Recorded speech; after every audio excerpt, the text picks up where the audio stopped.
Ya, DPR tampaknya belum satu suara terkait revisi Undang-Undang Pemilu yang tengah digodok saat ini. Sejumlah partai mendukung, namun sebagian lainnya justru menyatakan penolakan. Sejumlah poin dalam draft RUU Pemilu justru juga menjadi perbincangan, di antaranya soal jadwal pilkada hingga angka ambang batas DPR. Bagaimana sebetulnya desain pemilu kita ke depan? Benarkah revisi Undang-Undang Pemilu ini betul-betul perlu dilakukan? Kita akan bahas malam hari dengan tiga narasumber yang bergabung. Ada Kang Saan Mustafa, Wakil Ketua Komisi 2 DPR RI dari fraksi Partai Nasdem. Ada Mas Ahmad Baidowi, Sekretaris Fraksi P3 DPR RI. Dan juga Mbak Hoirunisa Nur Agustiati, Direktur Eksekutif Perludem. Selamat malam Bapak-Bapak dan Ibu.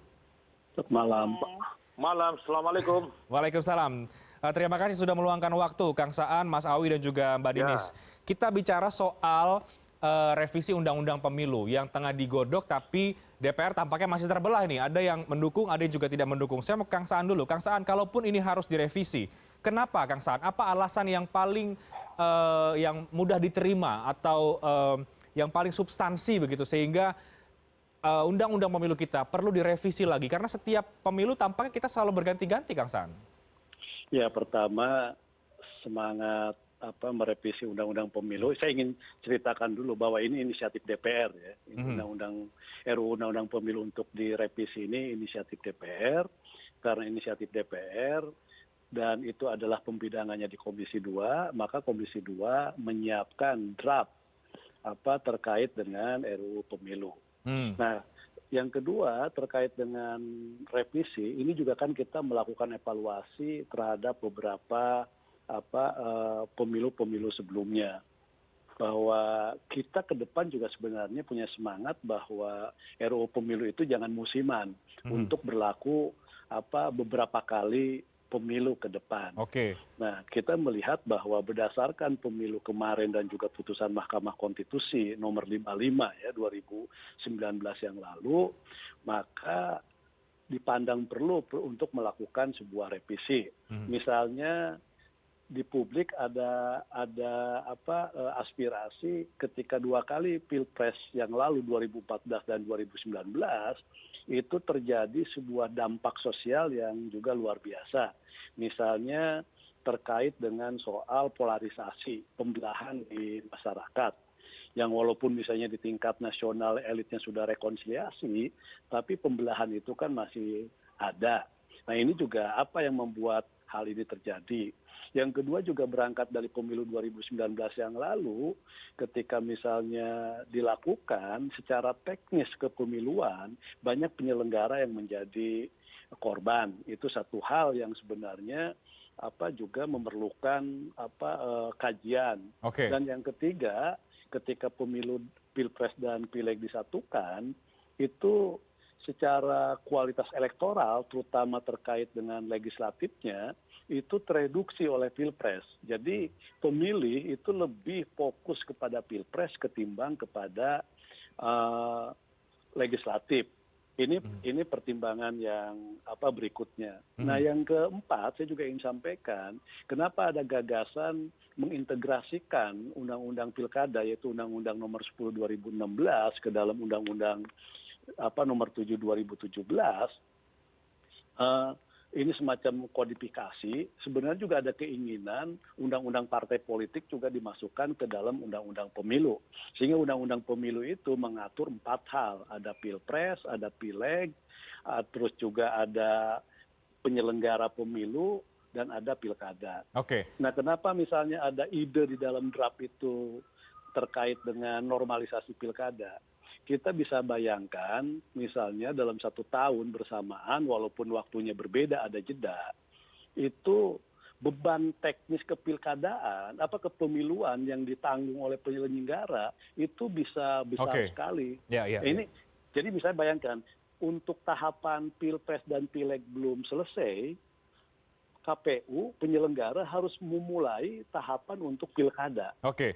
Baik. Jadi ya ini. Ya, poin-poinnya sudah bisa kita tangkap, Kang Saan. Saya ke Mas Awi. Mas Awi, P3 termasuk fraksi yang menolak revisi Undang-Undang Pemilu. Kalau tadi disampaikan oleh Kang Saan, ini tujuannya tampaknya baik sekali begitu. Kenapa kemudian P3 menolak? Apakah kemudian masih menganggap undang-undang yang ada saat ini masih relevan kok sebetulnya atau bagaimana? Ya, mengubah undang-undang juga boleh, mempertahankan undang-undang juga boleh. Sama-sama memiliki tujuan baik. Ya. Tadi kalau dikatakan supaya ada keinginan undang-undang ini tidak selalu diubah dalam setiap pemilu, ini pemikiran ini juga muncul ketika kami waktu itu ikut merumuskan Undang-Undang 7 tahun 2016. 2017, maaf. Ketika kami merumuskan undang-undang pemilu, kita berharap ada sakralisasi, meskipun ini bukan kitab suci ya, ada semacam sakralisasi terhadap regulasi, yakni produk legislasi yang kita pakai. Supaya apa? Kita bisa menguji undang-undang itu dalam waktu yang ya minimal lah 2 kali pemilu gitu kan, supaya bisa teruji. Toh undang-undang terkait dengan pemilu bertahan lebih dari 1 kali pemilu itu bukan barang baru. Misalkan undang-undang tentang Pilpres itu yang dipakai Pilpres 2009 dengan Pilpres 2014 itu pakai undang-undang yang sama. Jadi bukan sesuatu yang aneh juga ketika kita mencoba mempertahankan aturan yang baik. Tinggal bagaimana nanti persoalan teknisnya itu kita lengkapi. Yang ditolak apa sih Mas Awi dari P3? Saya ambil contoh misalkan ya, terkait dengan keinginan untuk menormalisasi pilkada misalkan ya. Kita tahu bahwa Undang-Undang 10 tahun 2016 khususnya pasal 201 itu disepakati oleh pemerintah dan DPR ketika periode yang lalu. Sampai sekarang undang-undang itu khususnya pasal 201 itu belum pernah diterapkan sama sekali, tapi kemudian mau diubah. Nah ini kan kembali lagi menguji konsistensi kita. Kalau ada keinginan ingin menggabungkan, itu ya biasa saja namanya keinginan. Cuman kan kita mengingatkan, rezim pemilu dengan rezim pilkada beda strukturnya gitu kan. Contoh dari aspek anggaran saja, pemilu itu dari APBN, terus pilkadanya dari APBD. Sesuatu hal yang berbeda. Kalau kemudian debatnya adalah terkait dengan keserentakan ataupun secara teknis yang kemarin banyak menelan beberapa korban kalau itu dihubungkan, meskipun bisa jadi karena penyakit yang diderita, KPPS itu masih bisa diatur dengan mekanisme. Contoh misalkan dalam proses rekrutmennya ada persyarat tertentu yang mewajibkan KPPS itu harus sehat, misalkan batasan usia sekian, itu kan bisa saja diatur. Terus berikutnya adalah bagaimana kita juga dalam merumuskan sebuah kebijakan, ini masih sekali lagi ini masih draft awal gitu, masih debatable, masih bisa didiskusikan lebih lanjut. Memang ini menjadi usul inisiatif DPR lah, karena menjadi usul inisiatif DPR itu maka sangat dipahami ketika masing-masing fraksi berbeda pendapat. Itu hal yang lumrah. Ya. Gitu. Jadi Mas Awi, apa yang tadi disampaikan oleh Kang Saan soal karena menelan korban, polarisasi dan sebagainya, itu belum menjadi hal yang urgent untuk menjadi alasan bahwa undang-undang ini perlu direvisi? Nah itu kan soal teknis saja Mas. Gitu kan. Contoh terkait dengan korban misalkan, ada prasyarat kalau orang yang menderita penyakit tidak boleh jadi KPPS. Itu kan bisa gitu kan. Itu kan soal perkara teknis, tetapi itu nanti ranahnya petugas kesehatan lah untuk memverifikasi. Jadi bukan substance ya? Soal polarisasi justru kita menginginkan supaya hiruk pikuk politik itu selesai dalam 1 tahun. Yakni tahun 2024.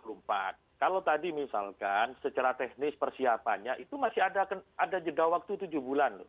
Dari April ke November itu ada 7 bulan. Persiapan pilkada itu 6 bulan paling lama. Bahkan kalau melihat kemarin itu bisa dipersingkat sebenarnya. Apalagi tidak ada kampanye, misalkan kampanye dipersingkat lagi, maka tahapan pilkadanya bisa lebih singkat lagi. Sekali lagi ini persoalan teknis yang masih bisa diskenariokan. Ya, sebelum saya ke Mbak Ninis, ke Kang Saan lagi. Kang Saan, ini persoalan teknis saja kalau menurut Mas Awi masih bisa diatur begitu. Ini kan juga beberapa tahun yang lalu juga dibuat untuk supaya tidak direvisi lagi, tapi ini kemudian direvisi lagi. Bagaimana Anda menjawab ini, Kang Saan? Ya, pertama soal pilkada ya.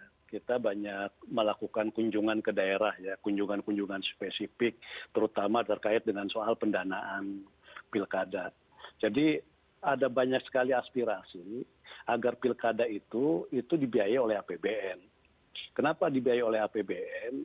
Karena ketika pilkada dibiayai oleh APBD lewat NPHD, itu bagi kepala-kepala daerah yang petahana, itu kadang itu dijadikan sebagai sebuah syarat ketika mau pencairan.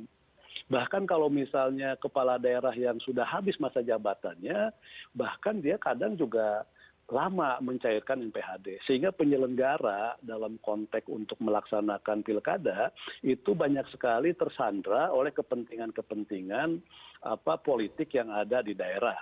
Maka ada usulan untuk dilakukannya dengan APBN. Seperti kemarin misalnya ketika pilkada tengah COVID, ketika ada tambahan dilakukan oleh APBN itu bisa berjalan dengan cepat. Nah, karena ada aspirasi seperti itu, maka kita masukkan, diintegrasikan. Nah, yang berikutnya apa yang disampaikan oleh Mas Awi tadi bahwa memang ini baru draft, ya kita sepakat ini baru draft. Di awal saja ini saya mengikuti, dulu saya pernah menjadi pansus, anggota pansus untuk pemilu 2014 di Undang-Undang Pemilu. Kalau dulu yang namanya undang-undang pemilu itu inisiatif dari pemerintah. Datang ke DPR, masuk ke pimpinan, dibawa ke Bamus, Bamus tentukan ini ada surat dari Presiden terkait dengan yang sekarang dari DPR ya kan inisiatifnya. langsung dibikin pansus kan. Nah, karena sekarang dari DPR, maka DPR dari awal harus menyiapkan draft, bekerja sama dengan badan keahlian. Dan ketika menyiapkan draft saja, perbedaan sikap itu sudah terjadi. Ya, oke. Misalnya sikap-sikap itu, misalnya sikap terkait dengan sistem pemilu, terkait dengan ambang batas presiden, ambang batas parlemen, macam-macam lah kan. Belum masuk soal pilkada. Nah, maka ketika dibawa ke balik, kebetulan pimpinannya Mas Awi, kita memberikan draft itu masih dengan variasi, alternatif-alternatif. Misalnya alternatif sistem pemilu ada terbuka dan tertutup. Ambang batas parlemen ada yang 7, ada yang 5 ada yang berjenjang 5, 4, 3, ada yang tetap ingin mempertahankan 4 alternatif. Sama Mas Awi kan ditolak, dibalikin. Nah, maka kami Komisi 2 berkompromi. Udah deh kita akomodasi semua kepentingan dari praksi-praksi di dalam draft ini, toh nanti di akhir kita bahasnya. Yang penting draft ini selesai. Oke, baik. Nah, itu di awalnya memang sama seperti itu. Jadi yang memberikan catatan dalam draft itu hanya satu praksi waktu itu. Oke, Kang Saan. PDIP. Ya. Oke, Kang Saan tahan sampai di situ. Nanti akan direspon juga oleh Mas Awi. Juga kita akan bahas soal poin-poin perdebatan atau perbedaan pendapat misalnya soal ambang batas, soal jadwal pilkada. Ini juga menarik untuk didiskusikan. Termasuk juga nanti setelah jeda saya akan ke Mbak Ninis. Ini bagaimana Mbak Ninis ini masih draft tapi memang sudah ada perbedaan pendapat, ya sah-sah saja, tapi menarik untuk kita diskusikan bagaimana pandangan Perludem melihat wacana ataupun rencana untuk revisi Undang-Undang Pemilu ini perlu atau tidak? Kalaupun iya, kenapa dan apa yang paling substansi? Kita bahas di segmen berikutnya usai jeda berikut.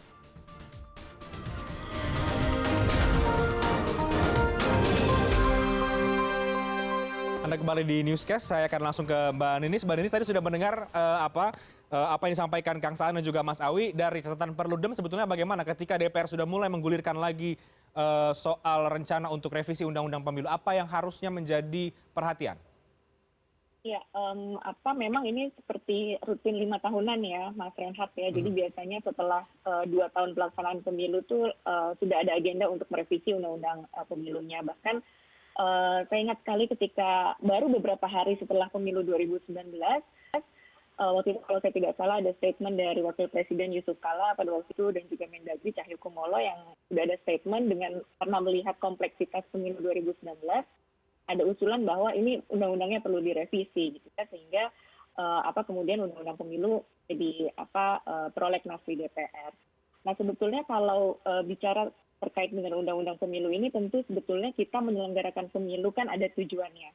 Misalnya ingin ada partisipasi masyarakat menjadi baik gitu ya, mendemokratiskan partai politik, ada representasi yang lebih mewakili masyarakat gitu. Jadi ada sejumlah tujuan-tujuan yang sebetulnya kita ingin capai, caranya adalah dengan teknis-teknis pasal-pasal itu gitu. Jadi apakah pasal-pasal yang ada di dalam undang-undang itu sudah merefleksikan arah tujuan berpemilu kita gitu ya, sehingga tadi misalnya di awal ada diskusi ingin memperbaiki tata kelola pemerintahan gitu ya. Kalau kita lihat putusan MK terakhir, MK menyebutkan bahwa bangunan pemilu kita harus memperkuat sistem presidensial gitu. Jadi revisi undang-undang pemilu ini menjadi menjadi baik dilakukan saat ini untuk tadi mencapai tujuan itu, apalagi kemarin di awal tahun 2020 MK juga sempat mengeluarkan putusan Mahkamah Konstitusinya gitu ya terkait dengan desain keserentakan pemilu, dan dalam putusan MK itu disebutkan juga oleh Mahkamah Konstitusi bahwa dalam mendesain keserentakan pemilu, mengubah sebuah undang-undang pemilu, ada beberapa hal yang perlu diperhatikan. Di antaranya adalah bagaimana kemudahan pemilih, bagaimana desain penyelenggaraan pemilu kita itu bebannya wajar gitu ya bagi penyelenggara pemilu, melibatkan partisipasi masyarakat dan sebagainya. Jadi itu menurut saya yang juga harus menjadi pertimbangan dan perhatian baik di Komisi 2 ataupun di Balik gitu ya ketika melakukan revisi undang-undang pemilu ini. Nah, soal keserentakan menurut Anda perlu dari pandangan Perludem keserentakan ini sebenarnya yang baik seperti apa, Mbak Ninis? Termasuk juga soal isu-isu yang mencuat ya, mulai dari ambang batas, parlemen, kemudian pilkada tadi itu kita bicara soal keserentakan. Ya, kalau kami sendiri ya di Perludem memang sejak awal mendorongnya keserentakan pemilu itu kita tidak serentak seperti pemilu 2019 yang lalu gitu ya. Kita kan sebutnya serentak 5 kotak. Kalau kami memang mendorongnya keserentakan itu terbagi dua. Serentak secara nasional yang terdiri dari pemilihan presiden, pemilu DPR dan DPD. Lalu selang 2 tahun kemudian ada pemilu serentak daerah yang terdiri dari pemilihan kepala daerah dan juga DPRD-nya gitu ya, baik di tingkat provinsi atau di tingkat kabupaten kota. Nah, model keserentakan yang seperti ini yang kami rasa tadi ya, pas dengan tujuan misalnya memperkuat sistem presidensial gitu ya, kalau dari sisi hasilnya, lalu lebih mempermudah pemilih gitu ya ketika memberikan suaranya, lalu kalau dari sisi prosesnya juga bisa menyeimbangkan beban kerja dari para penyelenggara pemilu itu gitu. Jadi karena tidak bertumpuk pada satu hari pemilihan. Kalau misalnya di 2024 ya, kalau tidak ada revisi kan artinya semua pemilu ada di 2024. Yeah. Walaupun pemilu 5 kotaknya di April, lalu pemilu kepala daerahnya ada di November, kan tetap ada tahapan yang berhimpitan gitu ya. Jadi memang pungut hitungnya di April gitu ya, tapi kan kemudian setelah pungut hitung tentu penyelenggara pemilu harus mempersiapkan misalnya gugatan ke Mahkamah Konstitusi dan sebagainya gitu ya. Nah, di saat yang lain, penyelenggara pemilu di daerah juga harus mempersiapkan pemilihan kepala daerah. Walaupun tidak di hari yang sama, menurut kami itu tetap akan ada kompleksitasnya.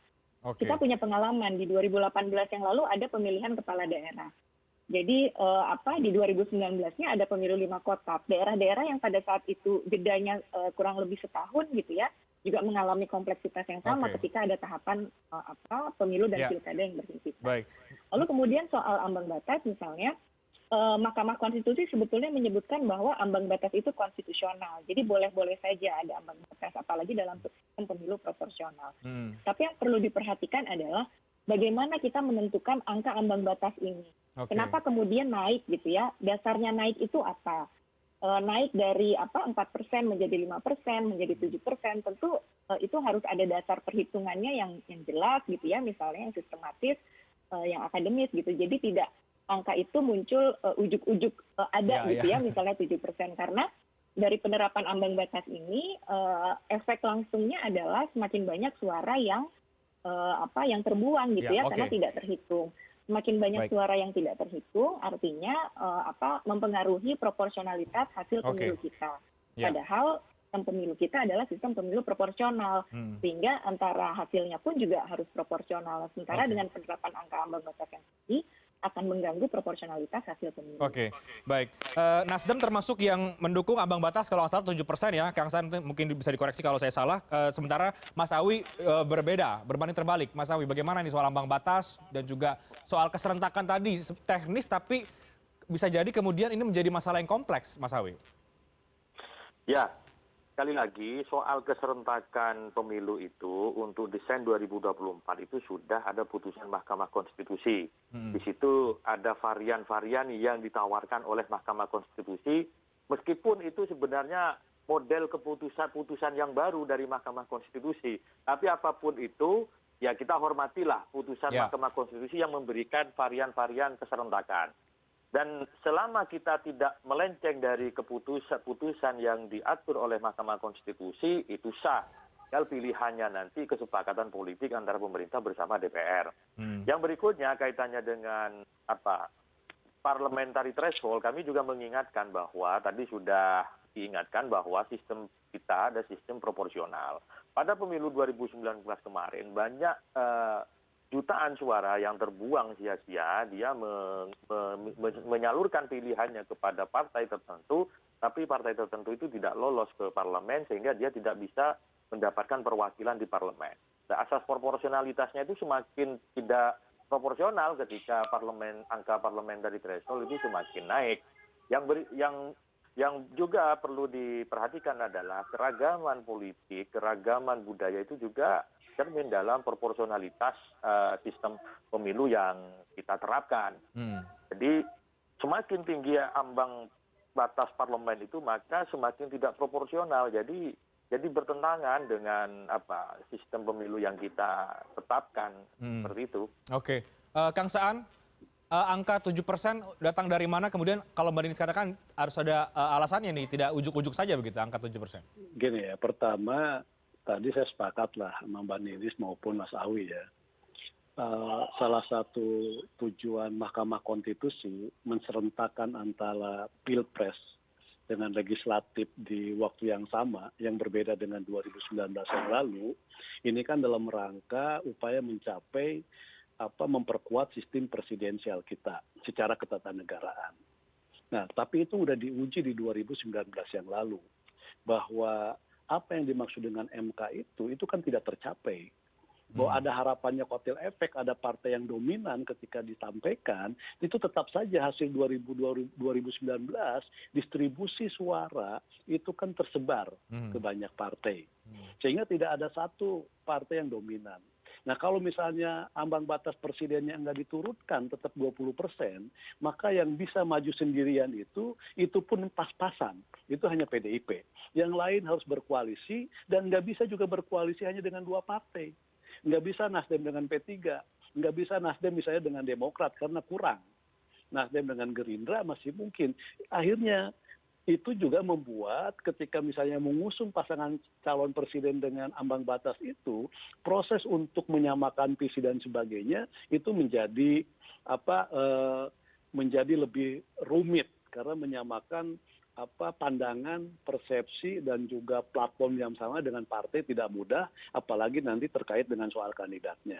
Okay. Nah, maka ada upaya sebenarnya untuk melakukan memperkuat sistem presidensial agar keterwakilan partai di parlemennya secara perlahan itu ada, maka salah satu jalan yang diupayakan bisa menaikkan threshold.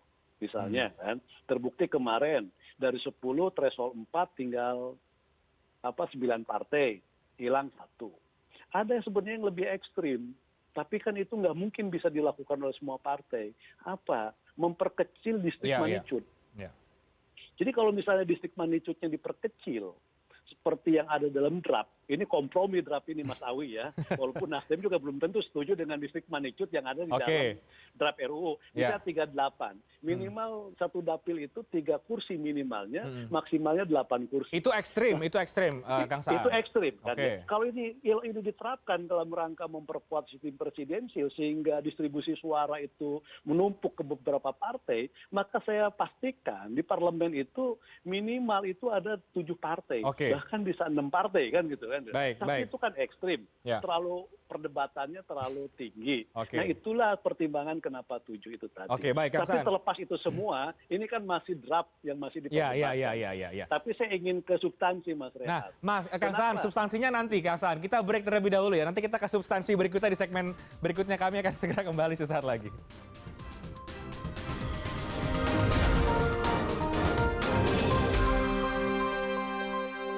Terputus tadi sampai di substansi yang disampaikan oleh Kang Saan, tapi ditahan dulu Kang Saan, saya mau ke Mbak Ninis. Mbak Ninis, tadi Kang Saan mengatakan ini kita kan presidential threshold, ini alasan yang kemudian sering juga diungkapkan ketika menaikkan ambang batas, ini untuk presidential threshold.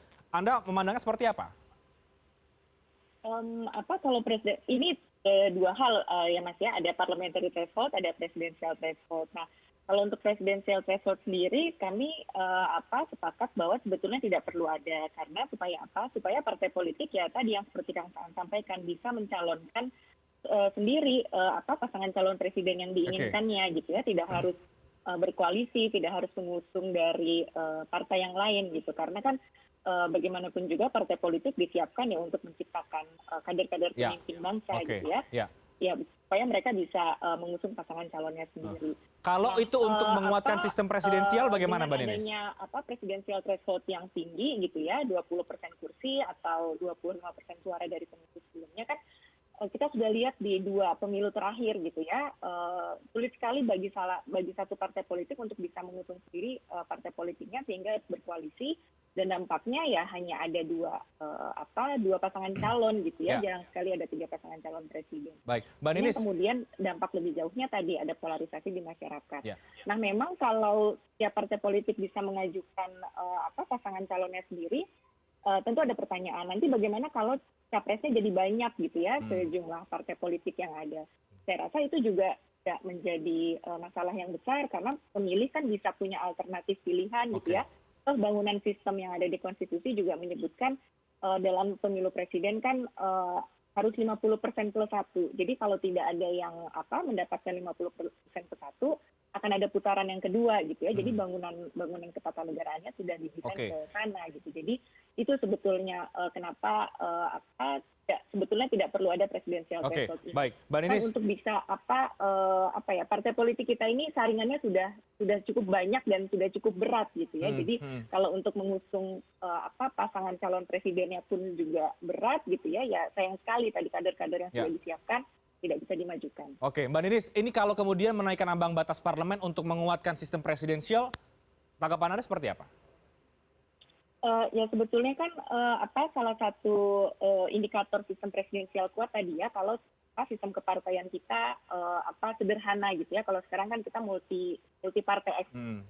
Nah, tapi dengan beberapa penerapan ambang batas parlemen di setiap pemilu, nyatanya juga tidak berefek pada penyederhanaan sistem kepartaian kita gitu ya. Sistem kepartaian kita masih multi partai ekstrim gitu ya. Partai di parlemennya banyak gitu ya. Indeks kepartaian kita juga masih tinggi gitu. Jadi tidak sesuai dengan tujuannya gitu ya. Jangan-jangan untuk menyederhanakan sistem kepartaian tidak dengan ambang batas, tetapi dengan mekanisme yang lain gitu ya. Tadi Kang Saan sebutkan misalnya memperkecil daerah pemilihan. Nah tadi dampaknya justru makin banyak suara yang terbuang, menyebabkan sistem pemilu kita yang proporsional ini hasilnya menjadi tidak proporsional. Ya, baik. Mas Awi, salah satu perdebatan juga yang menarik diperbincangkan adalah soal jadwal pilkada 2017 ke 2022 atau 2023 atau kemudian di 2024. Ini soal perdebatan ini apa alasannya sebetulnya, Mas Awi? Kalau sikap P3 bagaimana? Apa jangan-jangan jadwal pilkada ini maju dan mundurnya karena alasan politik saja lagi? Nah, kalau kami sih konsisten terhadap ketentuan yang sudah diatur dalam Undang-Undang 10 tahun 2016, pasal 201 ayat 8.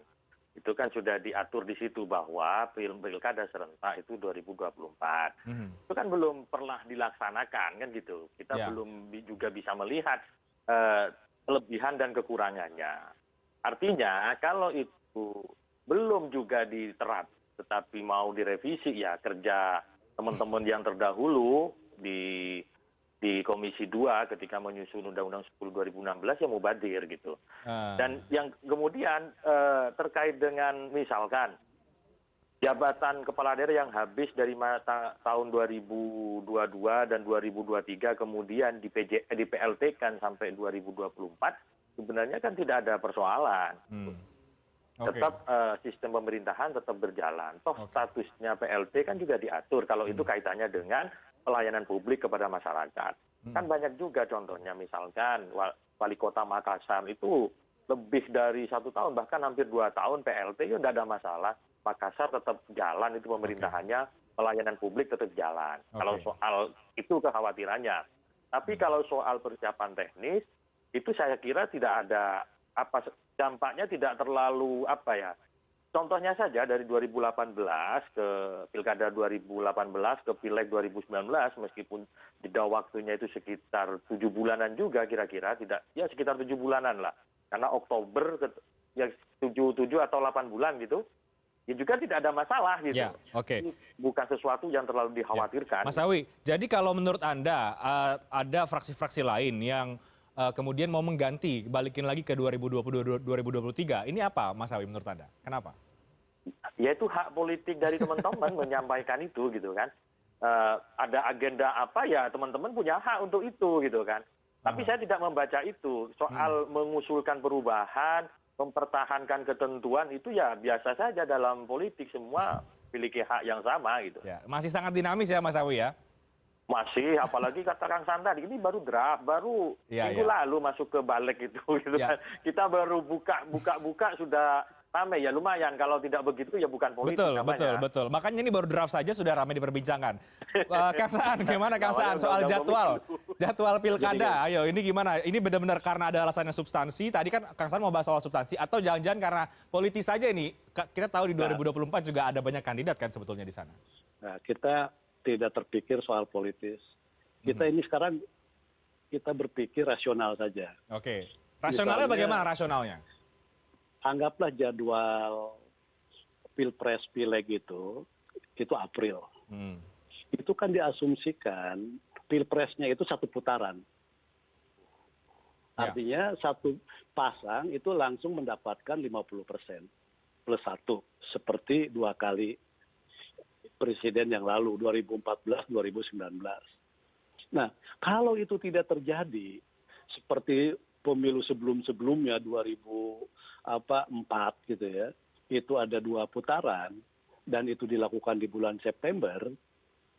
Ternyata 2024 itu Pilpresnya tidak ada satupun pasangan karena lebih dari 2 pasang calon, itu tidak mencapai 50% plus 1. Itu kan harus ada 2 putaran. Berarti ada tahapan pilkada itu yang terganggu. Pilpres itu biasa putaran yang dulu 2004, putaran kedua itu bulan September. Nah, kalau misalnya pilkadanya November, ini jaraknya seperti apa? Itu satu hal saja. Kita belum jarak ya, Anda menyoroti soal jarak. Enggak, ini soal pilkadaan itu menjadi hal yang sangat penting menurut saya. Karena itu akan melahirkan kualitas dari pemilu itu sendiri. Yang kedua dari sisi pengamanan. Kita melakukan kunjungan spesifik pilkada kemarin maupun pilkada sebelumnya. Misalnya ada sebuah pilkada di sebuah daerah kabupaten. Itu ke Polres setempat dalam kerangka pengamanan itu tidak memadai. Dan dia meminta bantuan dari Polres tetangga yang tidak pilkada. Saya contohkan misalnya Kerawang mengadakan pilkada kemarin. Kita tanya Kapolres, apakah memadai pengamanannya? Oh, tidak cukup. Maka kami meminta bantuan dari Purwakarta. Ketika saya datang ke Indramayu pun seperti itu. Jadi untuk konteks memenuhi pilkada dalam konteks di kabupaten saja, itu tidak memadai. Maka membutuhkan bantuan di tempat lain. Nah, bagaimana kalau diserentakkan, itu ada 34 provinsi dan hampir 500-an kabupaten kota. Itu kalau sesuatu ada kejadian luar biasa, bagaimana mobilisasinya? Nah, ini juga harus menjadi pertimbangan kenapa perlu dilakukan revisi, diintegrasikan, terlepas nanti bicara soal dampak lainnya, polarisasi, karena SARA, agama, macam-macam, terus juga ada yang korban dan sebagainya. Saya dalam konteks ini saja dulu, dan sisi-sisi ini saja. Jadi dari jarak, kemudian juga pengamanan. Itu sudah tidak sama. Saya pernah dapat waktu itu surat ketika Mendagrinya Pak Cahyokumolo, itu benar atau tidak, Pak Cahyokumolo pernah membuat surat kepada Presiden agar Pilkada 2024 itu tetap dinormalkan saja deh seperti sekarang. Dengan alasan tadi, aparat keamanannya tidak memadai untuk itu. Nah, itu baru dari sisi ini. Sekarang kita bicara dalam konteks kepentingan partai. Bagaimana mungkin partai menyiapkan dalam waktu yang sama, kita untuk menyiapkan legislatif saja, rekrutmennya, itu kan luar biasa. Kita harus memenuhi 575 anggota DPR RI. Belum provinsi, belum kabupaten kota. Di saat yang bersamaan, kita harus melakukan rekrutmen calon kepala daerah. Dan itu kan tidak gampang juga melakukan rekrutmen calon kepala daerah.